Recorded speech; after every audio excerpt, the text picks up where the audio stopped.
Hi, everyone. I'll just wait for a few people to join on. Oh, there's 5 people here already. Hello, how are you guys? How's your day going? All right, well, I guess while we wait for some people to join in, you guys can hop in the chat. Let me know who you are. Let me know where you're from. Let me know what your dogs are. Let me know what problems you're struggling with. We've got an hour to chat tonight. So, just like last week, I'll be answering as many questions as I possibly can within the hour. So, if you want to make sure that yours gets answered, then just drop it in the chat now. Sorry if I look weird, like I'm looking here and then I'm looking there because I have a screen here, but I have a camera there. So, let me know how your week's going. Let me know anything. Just here to chat, guys. For those of you guys that are here that don't know who I am, I'm Kelly. I am the owner of South Coast Canine Academy. So we work the same as YCA, just in the south where it's actually sunny. It was actually sunny here in Leeds yesterday, but today it's gone cloudy because it's Leeds. And we run boot camps just like they do up at YCA. So we run the 5-day boot camps for reactive dogs. So if you guys have a reactive dog and you've got questions about your dog's reactivity, then ask away in the chat tonight. We'll give away some free advice. I'll try and help you as much as I possibly can. Who's that? 2 hours. Someone was here 2 hours ago. 2 hours to go, or as Kelly measures it, 5 pints. Actually, I haven't had any pints today. I did have one. Did I have one yesterday? No, I did tinny yesterday, actually. My dog really hates when people come to the house not friendly at all. Okay, well, what does that mean? Like, what does that look like when people are coming into the house? Is it barking? Is it growling? Is it snapping? What's your dog like with you? Does your dog enjoy affection from you? Are they that kind of dog, or are they that dog that would rather just be kind of off doing their own thing? I know for me, she's a hand grab. Does that mean teeth on hands? Or what's happening? Barking and lunging. Okay, so if that's something that you are looking to stop, it's going to need for you. She loves us to pieces. She's also a German Shepherd, I guess I should mention. Okay, so a bit of a genetic component to that one, right? But in terms of stopping that behavior, that is going to come down to an effective means of punishment for that dog, which is something that I won't get into online because it's very nuanced and dependent on the dog itself. But you really don't want your dog to be finding too much success in doing that prior to being able to stop that behavior. So it is going to come down to some kind of management in the house. So making sure that she doesn't get too many more wins in. You want to be keeping a lead on her. If you use a crate, I would use a crate to make sure that when people come over that she's away so she can't practice that behavior that you don't like. When people have arrived, once they're settled down, you might want to think about getting her out, but making sure that she's on a lead so she cannot go over to them and make the wrong choice. There will probably be a component in there in terms of stopping behavior, but also building her confidence around people in the house. So some counter conditioning going on there at some point. If she enjoys affection from you, like what's she like with strangers after the initial meeting? Like, does she warm to people, or she's just your family dog, she likes you, she's not really interested in anyone else?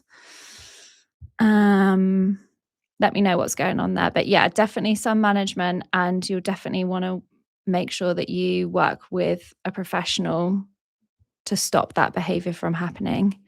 Best method to train out a bark after being petted for a few seconds randomly. Okay, well, that also will be dependent on the scenario. So is that inside the house? Is it outside the house? Is the dog on a lead? Is the dog off a lead? And does that dog actually enjoy affection?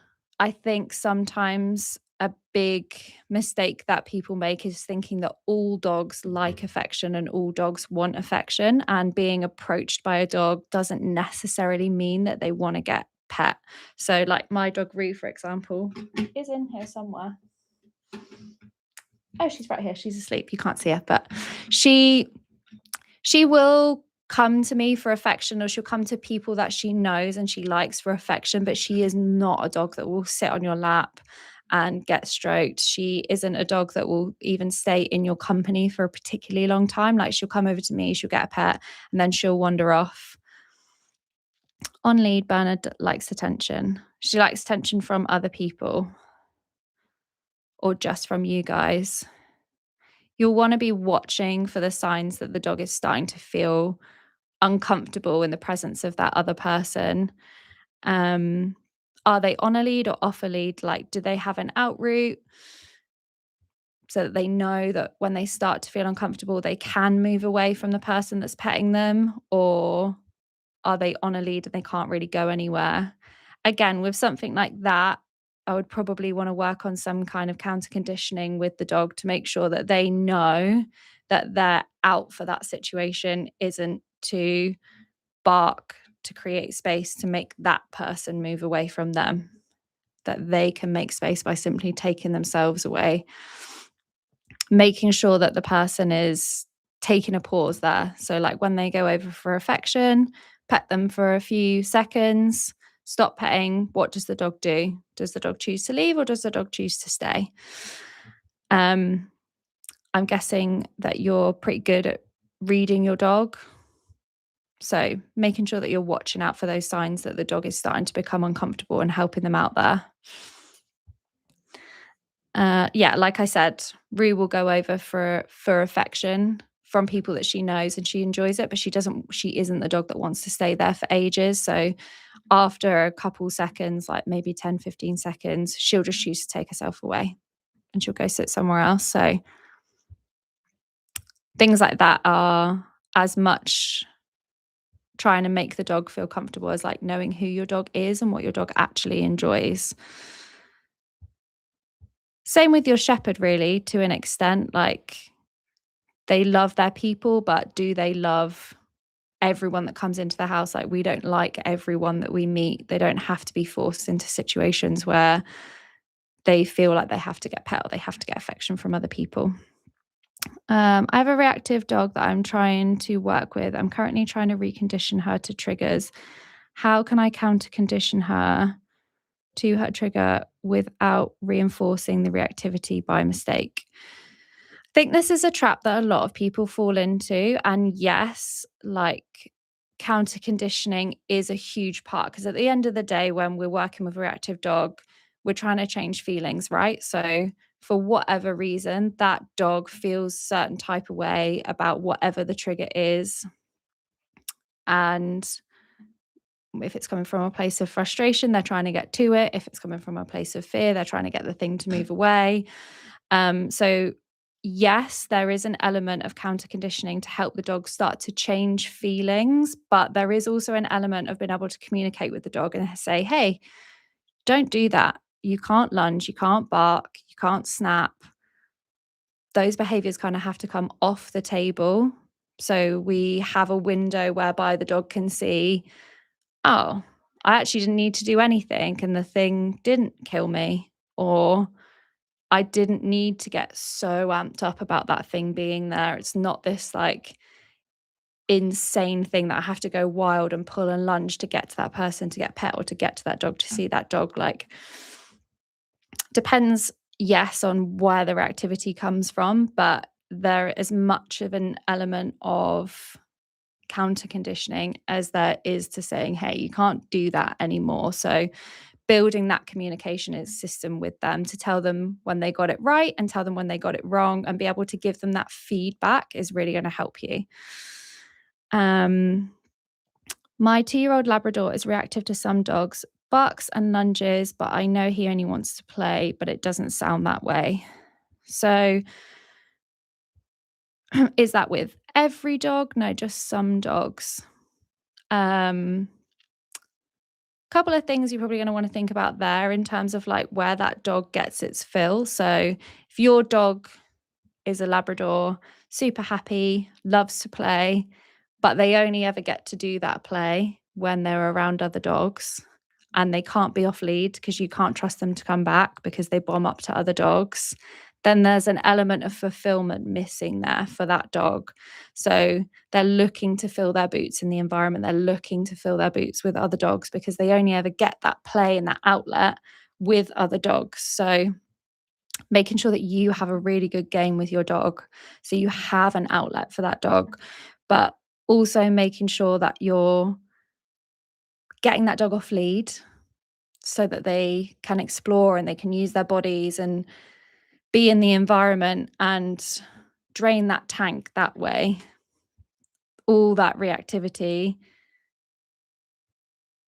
is coming out because that dog likely doesn't have a way to drain the tank in a way that properly fulfills them, and they look for it with other dogs and they get frustrated when they can't get to the dog. So making sure that you're able to give that dog those avenues. So that's one of the things that we really heavily focus on in our 5-day boot camps, is making sure that, yeah, we have that communication with our dogs. So we're able to give them the feedback, like I was saying with the counter conditioning. We have an effective way to say to the dog, that was right, I like that, do that more. Hey, that wasn't correct, stop doing that. You can't do that anymore. But also making sure that we're providing outlets for the dog. So we work really hard very quickly to get dogs off lead, get them that freedom to go and explore and move their bodies in the way that they were supposed to, and be out in the environment and explore new places and smells and sniffs and all that good stuff. But also that we are able to play with our dogs properly. So it strengthens our relationship. Like if you guys were on the live last week, or if you've watched any of my YouTubes before, you'll know how much I love teaching play, and I love the relationship that it gives with your dog. I love that it gives your dog such a good outlet for those behaviors that they were born with. There are certain things that certain dogs will really enjoy doing, and we find a game that our dog likes, that we can just have fun together, then we can give them an outlet for that. They're not going to be looking for it, or they're not going to be looking for a place to put that energy, which typically comes out somewhere that we don't really like, aka gobbing off at other dogs. My rescue dog has clearly been through something bad before I got her. How do I know if her activity is from that or just bad habits? Okay, not to say that it doesn't matter, but I do think a lot of people with rescue dogs really do get stuck in a trap where we focus so heavily on their past and their trauma and these things that have happened to them, which, yes, obviously, if your dog has had a traumatic past or bad things have happened to them, it's going to play a role in why they behave the way that they do now. But I think that we focus so heavily on it keeps reactive rescue dogs stuck in this place because we want to help them, but we don't know how. We just try and tell them, oh, it's okay, and don't worry. And we try and keep them sheltered, and we try and keep them away from the things that trigger them. And for a while, yeah, that management is key while you're doing things like building your communication system, while you're working to help get that dog off lead. But the dog is never going to know that that they are capable, that the world could be bigger and you're capable of moving through it if we don't show them that they can. And I think we bubble wrap these dogs because we think, oh, they've had this horrible, horrible past, and now I have to try my best to love them so much and give them this great life. And that great life sometimes comes out with 7 different beds in every room and 20 different toys and all this other stuff, which is lovely and amazing, and it comes with the best intentions. But really the best thing that we can do for them is help to show them that they are capable and help them to move through the tough stuff and get past it and show them that they can and that the world is actually not so scary. So yeah, they might have their bad habits might stem from past experience, but try not to get stuck in that. Try and focus on now, like they're not living in that horrible life anymore because they have this lovely life with you and you care for them. So help focus more on what can I do to show you that you're capable. Exactly. Can't let him off lead. So he doesn't. He has a flat pole to play. Oh, this is your Labrador again, Leanne. He has a flat pole to play, hide and seek, etc., but not consistent. So getting that dog off lead will help massively because he's not able to run and be free and get out into the environment. So, like I said, that's something that we focus really heavily on. So making sure that they've got that proper outlet, right? Like we want to give our dogs the freest life possible. And that's really what our boot camps are all about, is helping give dogs agency to live the freest life they can possibly live, because that's ultimately the best life they can possibly have, because they can be out in the world and they can experience things. And especially, you know, like for your rescue dog, with exploration and curiosity comes confidence and all that good stuff. So absolutely petrified, as he has rubbish recall. So I would say to you, book in for a call and have a chat to us. You could potentially be a really good fit for one of our 5-day boot camps. You know, he's only 2 years old. So if we can get him off lead, he's got what, 12, 13 amazing years off lead, living his best life. You're going to be able to live a better life with him. He's going to be more free. You're going to be less stressed on walks. You're going to be able to give him more, and you're going to be able to enjoy him more ultimately, right? I think like that's why we got our dogs. We want them to be with us. We want to go and experience life with them. We want to go down the beach and we want to take them with us to the pub, and we want to do all these things, but there are certain things they can't do because we can't trust them. Well, that's exactly what we focus on, making sure that that trust is there, because you have that clear communication system with your dog and they know exactly what I should be doing when, what I should be doing where. And your relationship is strengthened during those 5 days massively, because the dog is that clarity is there. The dog understands exactly what they're supposed to be doing.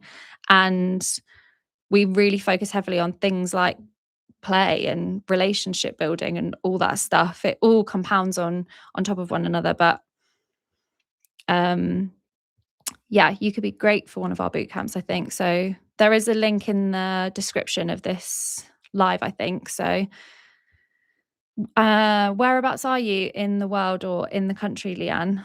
So we've got, obviously we're up in Leeds. So if you guys are up north, Leeds could be a really good option for you. Or if you're down south, then you can come and see me. Norfolk. Okay, well, I guess you're kind of equidistant between Leeds and South. So obviously your dog is too, right? So you want to get it done as soon as possible. So just book onto a call. And hi Helena. Helena says, go do a boot camp. Best decision ever. Not on commission, just happy and grateful. Thanks, Helena. Yeah, Ziggy's off lead everywhere now, and he's going actually on holiday. He came to one of our boot camps a couple of weeks ago. He's going on holiday with Helena. They're actually coming down to Canberra Sands, so it'll be really nice to see him having a good time with his family. Yeah, Norfolk is equidistant between both, so I would say just hop on a call, get to chat to one of our team. We'll obviously make sure that you're a good fit for one of the programs that we offer. And if you are, get on a boot camp, spend 5 days with us, spend the next 12, 13 years really enjoying your dog and taking them everywhere and having a really good time with them. That's what it's about, right? I'm sure Helena will agree with that. She spent a long time hiding away from things, as a lot of people that come to our boot camps do. They're Yay, Ozzy's mum is back. Can you finish his story? Oh, yeah, sure.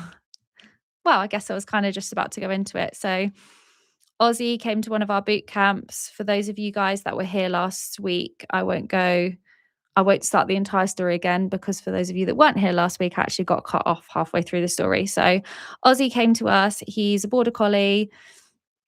He was reactive to dogs and people. He had put teeth on people before, and Helena had tried lots of different things because obviously Ozzy is their family pet and she loves him and she wants to do the right by him. She'd been to a few different trainers who had given her some conflicting information. She'd been told by a vet that Ozzy was too far gone, even though he's, correct me if I'm wrong, Helena, but I think Ozzy's like 2, right? Um, that he was severely aggressive, that they should put Ozzy down. Another trainer told Helena 13 months now. Oh, sorry, I'm aging you out, Oz. So yeah, 13 months old. It seems wild that idea is going around that we should be putting him down and not giving him a chance. Because now he has a great life. So they went to another trainer. Helena was told that they should have him castrated. And if that didn't work, then they should really consider having him put down. Castration made a little bit of a dent in Ozzy's issues, but nothing long lasting. And then Helena came and saw us. And Ozzy did amazing and Helena did amazing. And it's obviously nerve-wracking to come to us and to be in a group of people. But everyone that comes to us, I think the main thing that we really experience is like just such a nice community of people and everyone is there to support you. And I think Helena can probably attest to that. Like everyone gets it. You're in a room full of people that get it. They've been where you are. They do what you do. They're up at 5 a.m. They struggle with their dogs. They have done for a certain amount of time. Only downside is now he's not reactive. I have to talk to the neighbors. You could just get headphones, Helena, and be like blissfully unaware. You don't even have to turn them on. Just put them on. And then you, like sometimes when I don't want to see people, I pretend I don't have my glasses on. I'm like, oh, were you there? I didn't see you. Sorry. Now I've given away my secret. Now everyone's going to know. No one I know watches this anyway. If I do that to you, I'm sorry. Probably didn't see you. I probably want to see you if I saw you. Yeah. I think that is one of the great things about the bootcamp, that you build this community and you stay with that community afterwards because the chat groups that you're in stay open. People arrange meetups. We obviously have our socialization classes. On Saturdays, we arrange pack walks. There's opportunities for you guys to come back together and it's really supportive. Everyone shares their wins afterwards. We've had some great footage from from Ozzy and from the other people that were in Helena's bootcamp that week of just people enjoying their lives and celebrating together the things that they're doing now. So yeah, Ozzy's 13 months old and now he's got the next 12, 13, 14, hopefully as many years possible, going and living life with Helena, going on holiday to Camber Sands, going to the beach every day, swimming in the sea. That was one of Helena's biggest things, that she was thrilled that now he wasn't going to be at the end of a 5-foot long line, that she wouldn't have to get in the sea when it was freezing cold anymore because Ozzy loves to swim. And she's obviously such a good owner. She wanted to be able to give that to him still. So she would get in that sea even when it was freezing cold. And now she doesn't have to. So that's nice. But yeah, her world's bigger. His world's bigger. He gets to live a full life. So that's the whole point of everything that we do, is to make your dog's world bigger. And that's Ozzy's story. My dog is fine off lead, but goes absolutely mental on the lead. Why is the lead making it worse? And what do I do about it? Okay, so first of all, do you ever get your dog off the lead? Because what quite often happens when dogs are on the lead is that they're not knowing, when am I going to get my free time to just go be a dog? Can I sniff there? Can I stop here? And the rules kind of get inconsistent, right? Because you know you need to get your dog out. You want to take them out for an hour, but sometimes you don't want to stop and sniff every lamppost. Sometimes you don't want to stop right here, or you don't want to wait for long enough for them to finish doing whatever it is they were doing. So you shimmy them along. And they're not really clear about, okay, when am I walking next to you? And when am I not pulling on the lead?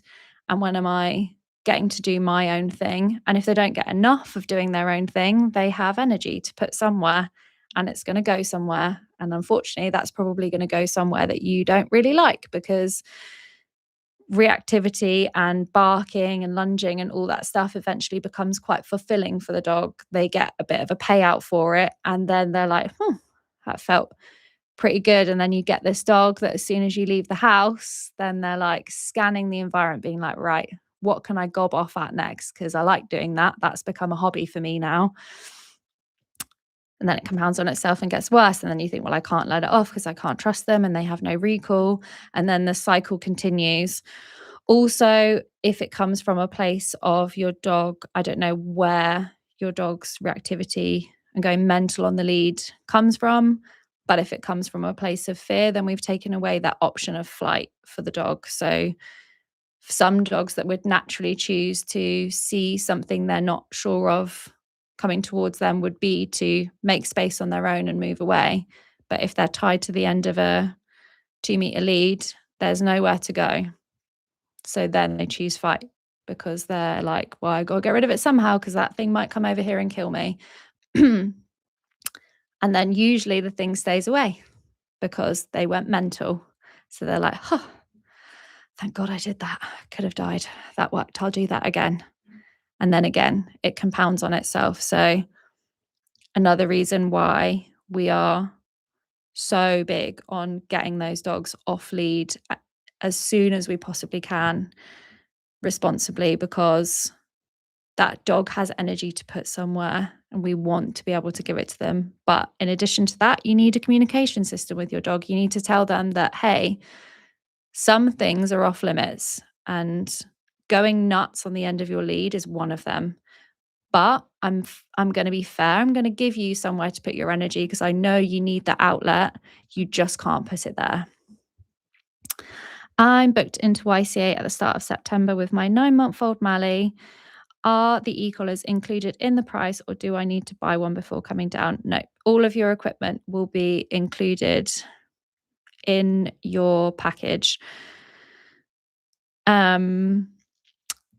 If it's not, Jacob's going to tell me off, but I've told it now. So we include the equipment in the price of our packages at South Coast. I'm sure Jacob does the same. And if he doesn't, you can just point him in my direction and say, I said so. So we're not using the e-collars that we use are super high quality.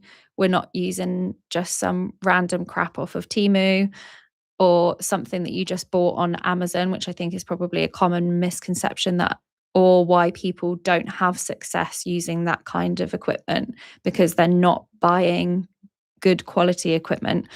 So the e-collars which we use are upwards of £250 each. So they are included and we get them in for you so that we know that they're correct and good equipment. And that is what we'll be using. So yes, when you arrive here in September, your equipment package will be ready for you. Someone will have prepared it and you will get it on Monday. So no need to buy anything. Who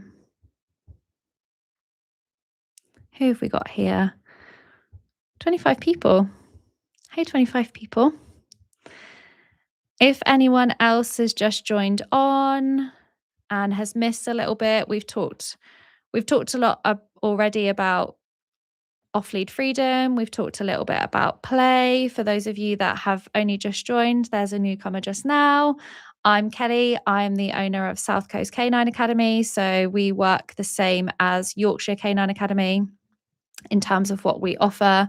We offer a 5-day intensive boot camp specifically for reactive dogs. So we work with any breed, we work with any age. If you're interested in joining one of our boot camps, then we only commit to working with dogs that we are sure that we can help. So hop onto a call. I think there's a link in the description of this live. Have a chat with one of our trainers. We'll talk about where you're at. We'll see if you're suitable for one of the boot camps. And if not, hopefully you'll still walk away with some useful advice. So it's worth it. My dog is scared and underconfident. She's 3 years old and redirects her bite at me sometimes. How to proceed? Get in touch with a trainer as soon as possible. Don't mess around with dogs that are coming back at you. That's dangerous, and it would be unethical of me to say that that is a problem that you can solve on your own if she's already had success doing that. Um, yeah, reach out to a trainer, reach out to one of us. We'll more than happily take a call with you and see if there is a program that we have that is suitable for you. Even if you're not in the UK, we've got or in Australia now, because we also have an amazing site where Adam and Brody are the owners of that site. They're both incredible people. Adam's an amazing trainer. So yeah, if you're in Perth or near or in Australia and willing to travel, can you take dogs on flights there? Probably. Get in touch with them, have a chat with them, see what they can do. If you are anywhere else in the world, then we also have an online only course where you have access to trainers, you have access to a chat. We have weekly Q&A sessions, and it's really helped a lot of people that haven't been able to see us in person. So definitely get in touch with someone. Please don't try and resolve that problem on your own. In terms of them being scared and underconfident, you're going to, I'm from Asia, we'll check it out. Thanks. No problem. Yeah, definitely get in touch with one of us. But there's definitely going to be an element of building confidence there, of course, but doing that in a way that is specific to your dog. So you're really going to want help in being able to like read your dog, knowing when to push them and when not to, when to pare it back, what areas to push them in, and how to push them, whether that be through play or exposing them in terms of like counter conditioning and helping them move through certain situations. It will be really nuanced to your dog. So yeah, definitely get in touch with somebody. My dog bites the hand while luring. How do you guys make it fun without getting bitten? How are you holding the food? Because if you're holding it in your hand where the food is here, that encourages getting bitten. And then what quite often happens is the dog takes the food like this because you're holding it in the end of your hand, and because you don't want your fingers to get bitten, you go, ah, and you move your hand away, and then that makes it even more fun. So advice I can give you right now is to hold your food like you were feeding a horse, because people don't want their hands to get chomped on by a horse. Hold it in the palm of your hand. Hold your food. I might have a cookie in my pocket. She's always prepared, this one. I got a cookie and I got a poo bag. So you want to hold your food in your hand like that. So when you're luring, the dog can get their mouth in there, but you're not going to get fingers or anything bitten. And use like softer pieces of food that they can kind of nibble on.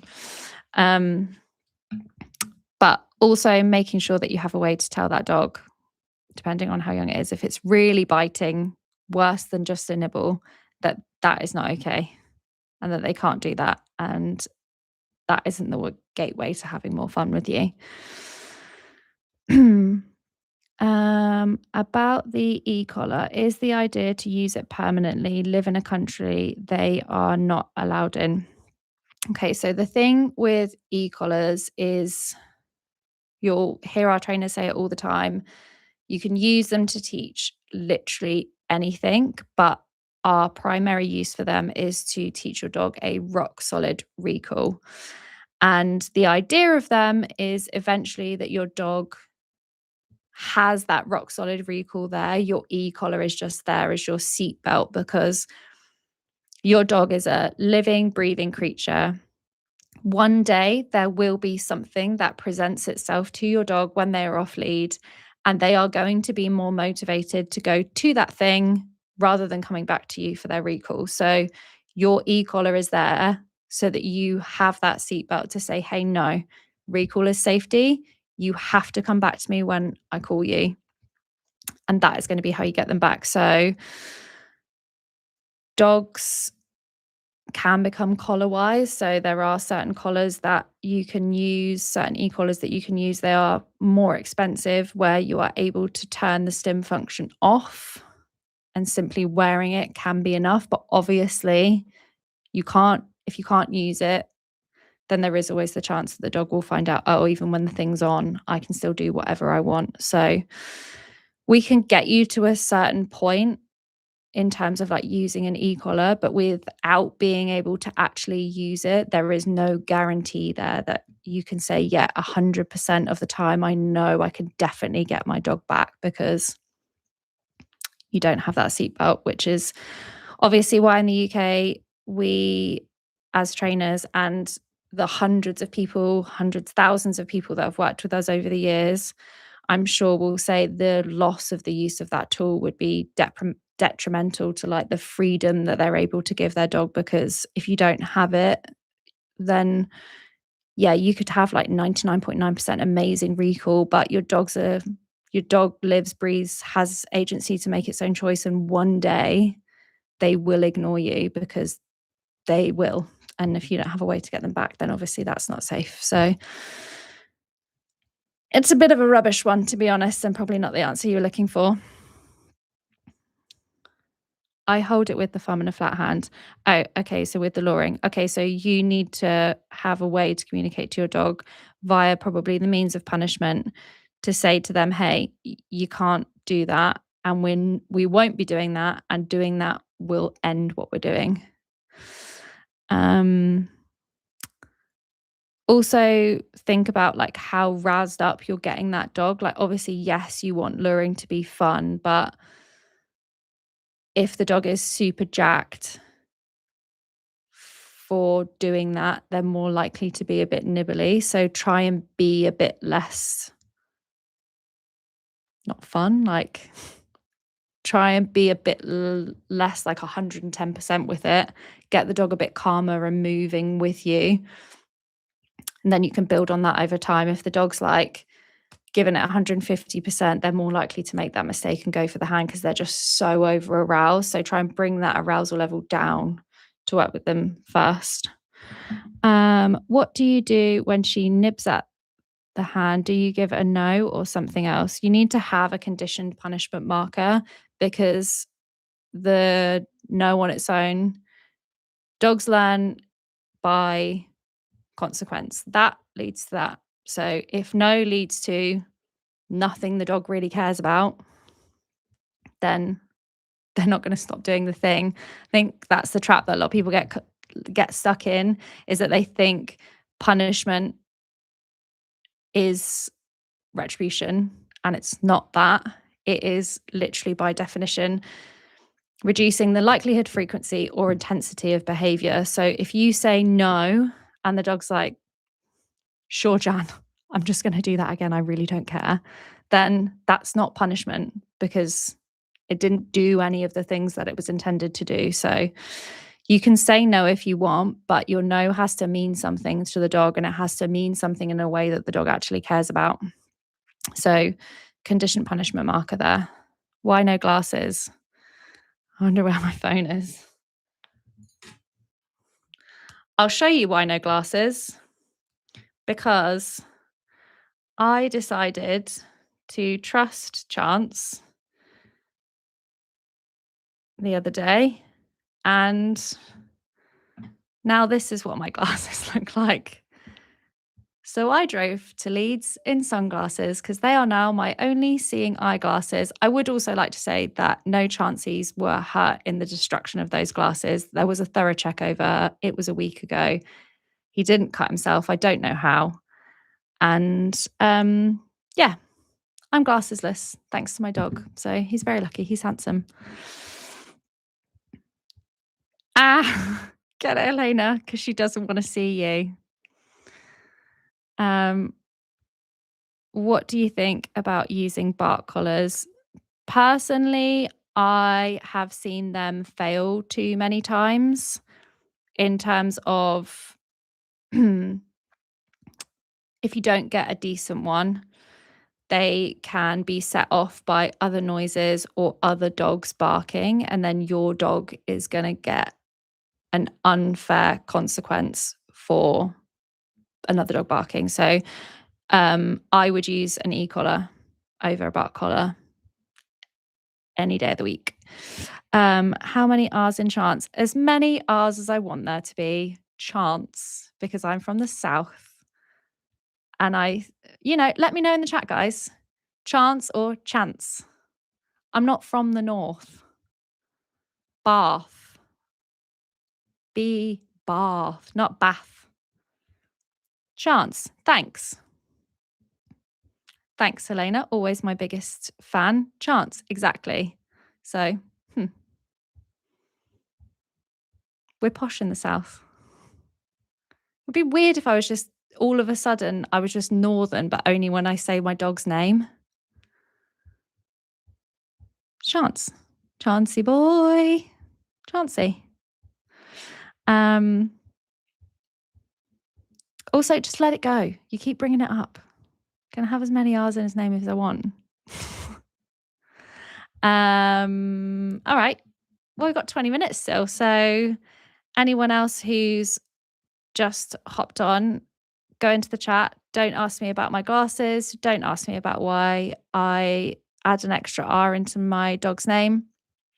Fun story actually about that is that I thought I was completely right until I realized that I had texted my nan about Chancey and she had spelt it back to me in a text with an R in it. And she knows how to spell chance, so I don't even know why she did that. And she definitely doesn't listen to the podcast because she doesn't know how to use Spotify. So thanks, Nan, for proving Ian right. All right, well, hop on into the chat. Tell me about your dogs. Tell me about your day. Tell me about what you're struggling with your dog. Ask me questions about what you want help with. This is free. You won't get free stuff very many places where you'll get decent dog training advice. So ask away. I feel like I've tried everything with my dog, but nothing sticks. At what point is the dog actually beyond help? I would argue that you've tried a lot of things with your dog, but you haven't actually tried anything yet that was effective. And today, with like TikTok and all that other stuff, like we want instant results, right? But you'll hear dog trainers say it all the time. You don't go to the gym and hire a PT for one day and then all of a sudden you've got a six pack. You have to work at it. And I think a lot of people get stuck in the trap of trying something for a few days. They don't get the magic wand, instant results that they want. And then they're like, well, that didn't work. On to the next thing. They never really gave it a chance to stick. So that's one part of the puzzle, but also not having that communication system there with the dog, so the dog actually truly understands what it is that you're trying to tell them. Like, they don't speak English, they don't know what we're trying to convey to them, and most often we're trying to give the dog feedback so we can help them to be free, we can get them off lead, we can give them agency in life to move through it on their own without constantly having to be micromanaged by us. So if that isn't there, then that's why training doesn't stick, because you're not able to give the dog feedback to tell them that was right, that was incorrect, try something else. So I would argue that your dog is not beyond help, and most dogs aren't beyond help. Look at Helena, that if she had listened to the multiple people that told her that her dog was beyond help, Ozzy unfortunately wouldn't be with us right now, but he is. And she tried something and she found a way to make it stick because she has that communication system with him now. And he's living a great life. So yeah, I don't think there are many dogs actually that are beyond help. After the boot camp, what other classes are available to attend, if any? There's loads. So at YCA, there is a socialization class, there is a life skills class, they hold pack walks, and then at South Coast at the moment, we have a socialization class, which is free to attend for life. So when you've come to one of our boot camps, probably the way in which we are different to most trainers is that we don't just say, all right, well, you've done your 5 days, you've had your package, bon voyage, have a great life. We're there to help you through, and we want to keep seeing you progress, and we want to see you what you're up to, and we want to help keep you moving and progressing through life with your dog. And also it's just nice to hang out. Like, I was saying earlier, it's really nice that people build we have these little communities of, you spend a week with people, you really get to know them, and they've been through a lot by the time they get to us. You all have, so you kind of have that bond. It's nice to be able to come back and hang out with them every once in a while. So we have our socialization classes, we have our pack walks, but you also have access to trainers. So yes, when you leave on Friday, you have the skills to go out into the world and start living your life with your dog the way you want to live your life with your dog. But in a year and a half's time, when life throws you a curveball and you're like, oh, I didn't see that coming, or this just changed, it's not like you can never speak to us again and you just have to go and find help elsewhere. We're there with you for life. So you have access to us, reach out. We want to help you. So there's lots available to attend. High drive dogs struggle with loose stool in your experience. Don't know. Not a dietitian, not my area of expertise.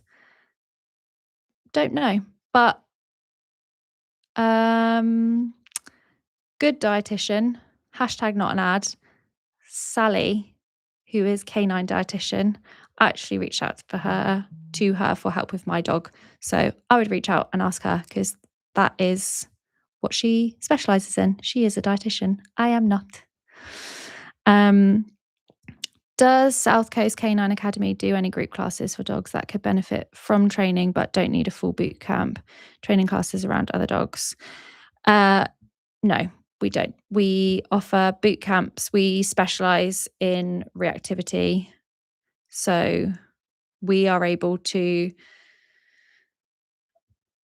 keep things as efficient as we possibly can to get the best results we possibly can. We focus our attention just on that one specific behavior so that we are able to continue giving our clients the best results we can possibly give them. So that is the reason why we don't offer training classes surrounding other things like just basic bits like loose lead walking or stuff like that. We also don't really focus on obedience, to be honest. We focus on giving dogs free lives. So a lot of training classes probably are more obedience-y based things. We do offer masterclasses, however. So we do offer masterclasses on play, on e-collar, and one other one that I can't remember right now. But if that was something that you were interested in, those are really fun. Not obedience based, just about you building your relationship with your dog and getting your dog out there in the world. So if you are not into coming to a boot camp, then that could be a nice option for you. But again, just reach out to one of our trainers and make sure you're a good fit already for those classes. We don't just want to be throwing dogs into situations like that when they're not able to already cope with them. Ozzy was on his last chance till I went to Kelly. If she hadn't worked, he would be over the Rainbow Bridge. Oh, well, I'm glad that we met, and he's very lucky to have you because you knew that he was capable of more and he didn't need to make it over the Rainbow Bridge at the ripe old age of barely even 1. What behaviours do you consider beyond help? Can you give more context? That is directed at you, SM2. How long does it take to see solid behavior changes when working in reactivity? Is it dog dependent? To an extent, it is dog dependent, but it is also massively down to your ability to give your dog feedback in a way that they do understand. So, people coming to our boot camps generally tend to see or do see results after the first 2 days. They, at the end of those first 2 days, when we've built those solid foundations, clients are able to communicate with their dogs in a way that's actually effective, which is probably something that they have never been able to do before. And when you have that and you're able to give the dog feedback, that's when you can really start opening up their world again and reintroducing things, because you're able to tell them you got it right or you got it wrong. So, to an extent, the level at which the dogs will get to quickly over the 2 days, is a bit dog dependent, but everyone after those first 2 days notices change. I also remember Michael Ellis talking about how he doesn't correct or punish reactivity, but if the dog reacts, he marks with no and then uses the redirect into an alternate behavior. Thoughts? He I'm going to hold my hands up and say I don't know exactly how Michael Ellis does it. He's a great trainer, but I'm not going to comment exactly on that because I don't know for sure. But I would hazard a guess, because he is a very good dog trainer, that he has a conditioned punishment word with that dog. And as part of his conditioned punishment, he uses the lead to redirect back to him. Redirecting into an alternate behavior will only strengthen the alternate behavior. It won't make the behavior that you are trying to stop go away. So if you are telling your dog to cut it out barking and then put them into a sit, then you're going to strengthen your sit, because you're just telling the dog what to do. Unless you have a conditioned punishment marker, then your dog is never able to understand what the incorrect thing was.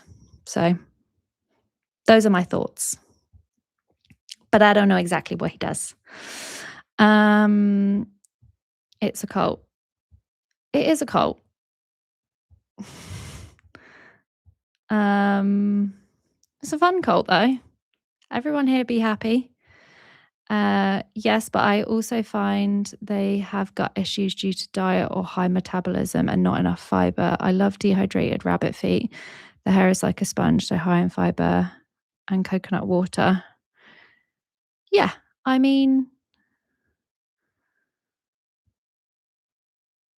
I've got distracted by the comment that is beneath yours. Again, I'm not a dietitian, so I'm not going to comment on any of that because it's not my area of expertise. But I would definitely recommend reaching out to Sally, because she is really, really good. Kelly must be a high drive dog. Tell us about the time you pooed yourself on your wedding day. Anyone who's listened to the podcast will know this story.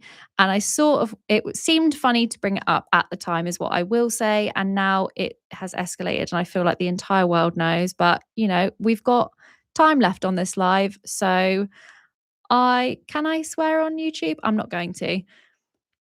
I assume that's why Jacob's written pooed. I pooed myself on my wedding day. So I was getting ready on the morning of my wedding, and I was in the Airbnb having a lolly morning, chatting with my friend, and I did a fart, and the fart felt hot. And I was like, that's suspicious. I looked down and realized I'd shit myself. I'm not supposed to swear on YouTube. Poppy cut. You can't cut lives. Sorry. And I was chatting away to my friend. She's still talking to me at this point, and I was like, gonna have to stop you there. I think I've just pooped myself. And she was like, such a good friend, and this is why she's a bridesmaid, was like, do you want me to check? And I was like, no, I'm pretty sure that's what's happened. Could you get me a towel? And then I had to shimmy myself to the bathroom and clean up. And that's what happened. And then right after I got married, Khan, my husband, was like, "Did you have a nice morning?" And I was like, "I pooed myself." And he laughed and I was like, "Oh no, I genuinely pooed myself." And then I was too terrified to eat anything the entire day because I was so scared that it was going to happen again, which is probably in part why I didn't really drink on my wedding day either, because we all know I love a bev. In a white dress, just disaster. No one really wants that to happen. Thank God it wasn't in the dress. And I always say thank God it wasn't in my Skims, because they are very expensive, but also very good if you're looking for a good pair of Spanx. To be honest, worth it on the live just to find out about those if you are about to get married. Skims are the one. Jacob, where is this week's podcast? Such an avid fan. It was too inappropriate and had to be deleted. It really was. Did you see Dylan Jones' 4.5-hour video of the doodle case? Overall thoughts. Also, did you see Pause and Sniff Pets versus Zeus Punishment Real? There's a lot of controversy on timing and intensity. No, is the answer to that question, because I don't spend a great deal of time on the internet looking. This is going to sound like a really, I can't even say the word because I can't swear on YouTube, but I don't really care what other people are doing too much. Like, I'm just over here. We just be over here trying to help dogs and trying to help their owners.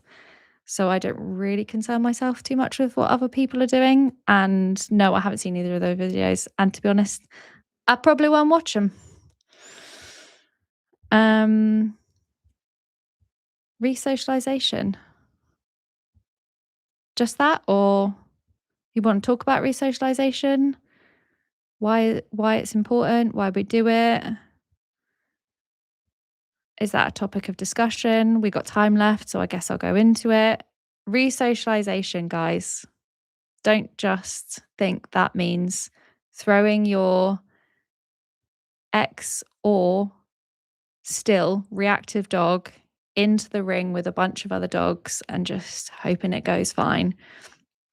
Even if you have been through a program with us or with another trainer, it's not a case of just throwing your dogs in with other dogs and hoping for the best and being able to tell them to cut it out if things start going pear-shaped.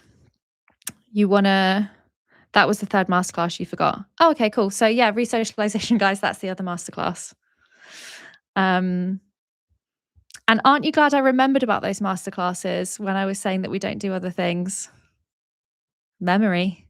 But yeah, resocialization is very important, and it's very important that you do it in a way that you are able to tell your dog that they got it right and they got it wrong, and that is safe, because you need to reintroduce them in a way that they are able to actually learn something from that interaction and not just go forth and conquer and have a free for all and fingers crossed no one puts teeth on anyone else. Are the masterclasses in person or online? They are in person. Currently, the masterclasses are just at Leeds, but eventually they will also be at South Coast. Obviously, we all know if you've watched last week's and this week's I Love Play. So our first masterclass will probably be on play because it's something that I really enjoy teaching. Rue's getting real bored being in here, bless her. You can't see her, but it's almost dinner time. So if you're really lucky, within the next 2 minutes, she'll probably start humping me. Yeah, they're in person. And if you are interested in them, then reach out to our team and have a chat, see if your dog is suitable for one of them first before you come. And if not, then maybe you'll want to go through one of our other programs, like one of our boot camps. It's a good fun day. It's just nice, isn't it, to just do something with your dog sometimes, just hang out, spend time doing something productive with them. And I think that's the nicest thing about our boot camps is that afterwards people come out on the other side of it and you get to start enjoying spending time with your dog again and finding joy, finding other things that you like doing together, like going on hikes or playing together in a way that is fun for both of you. And I think a lot of people probably don't want to admit it, but when your dog's super reactive, it feels like a bit of a burden. I was chatting with someone today who was like, has been to one of our boot camps and was like, life used to be like, oh, can't do that because we can't take the dog, can't do that because we'll have to be back for the dog. And it would cause arguments within the family because they couldn't go and do certain things or they were embarrassed to take the dog to certain stuff, so their kids wouldn't go with them. And now they can because Brody can go everywhere with them. And I think that's one of the biggest things that I love about our boot camps is that it starts to give people their life back and give people their joy back with their dogs. And that, as much as people don't really want to admit it, that bit of resentment goes away because you enjoy spending time with them again because they're great and they can go anywhere and you can experience life together. And I don't really want to get into another subject because I got cut off last week, but I suppose I should end these like a good date, leave you always wanting more. So if I do get halfway through a story, then you'll come back next week to listen to the other half. I'm just grateful that when I go on holiday, I don't have to have a week of KFC and McDonald's drive-throughs. Well, I do know that Ozzy does like a KFC, Helena, because I do recall you telling us that you shared one with him while you were on boot camp near the tail end of the week. So, shh. All right, what happens in boot camp stays in boot camp when it comes to giving your dog takeaway. But yeah, like Helena just said, she doesn't have to hide away with Ozzy anymore. She can go out and do all the things she wants to do, and Ozzy can go with her, and she can go to the pub and she can take him, and she can go out for coffee and she can take him. My dog has made a lot of progress and is cool outside, but if he's on the couch and hears a dog walking outside, goes bananas. Is it normal for dogs who are previously reactive to other dogs to persist in territorially? If you have a way of telling your dog that that is off the table, then you need to make sure that you're consistently telling your dog that that behavior is now off the table in all areas. Like dogs are super bad at generalizing. So that's why a lot of people find that they go to their once a week one-to-one with their trainer and they're perfect with the trainer, or they're perfect in that hall, or they're perfect in that certain park that they always go to. But then outside of that, they still revert back right to the old behavior that they used to have, or the reactivity that they want to stop is because the dog is not good at generalizing that is off the table there, but then they get to the next place and they're like, and I can still do it here. It also, you'll want to be mindful of making sure that you're giving your dog an outlet. Once you take something off the table, the dogs, like I said earlier, often get a bit of a payout from doing the thing that you don't like.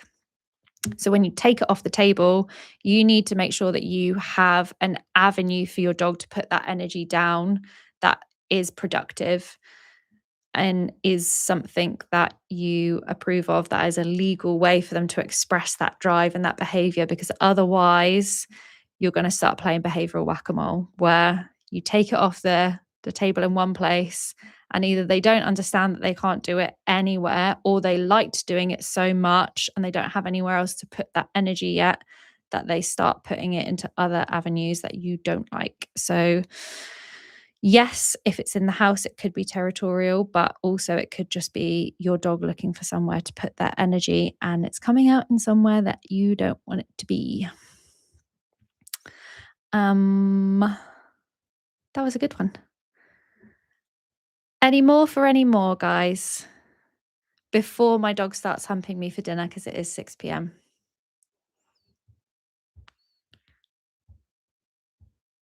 I'm gonna say go in once, go in twice. All right, guys, that was great. Thanks for joining, and really good chat, really good questions. I hope you guys all got something from this today. I hope that you Thank you. You're welcome.